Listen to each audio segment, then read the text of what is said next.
Hey guys, so there's a lot of content in this course, so let's talk about how to go about best using it.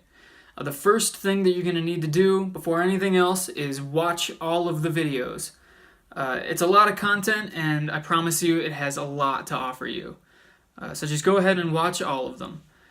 Second up, you need to look up all of the suggested reference material and resources that I give you throughout the course of all the videos and use them a lot, practice from them a lot. The third thing that you need to do is follow along each of the videos and practice the principles that I teach throughout each video.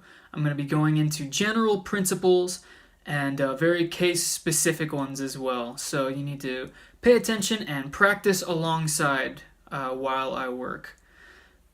So there's going to be some sketching practice and some painting practice as well. So the next thing that we need to talk about is the Facebook group. I've created a Facebook group, and when you signed up for this course, you got a message that gave you the link and the password to that course. So join that group, enter the password, and then upload your work so that I can see it, I can give you feedback, and then everyone else can give you feedback as well who is a member of the group. So go ahead and use all of those resources.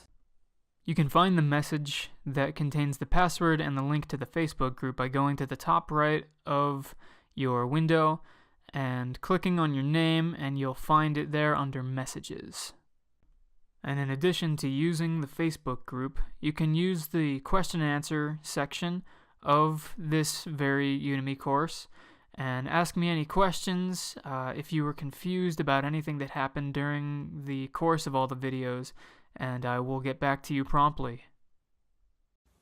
So all that being said, let's jump into it. Let's get going with the course.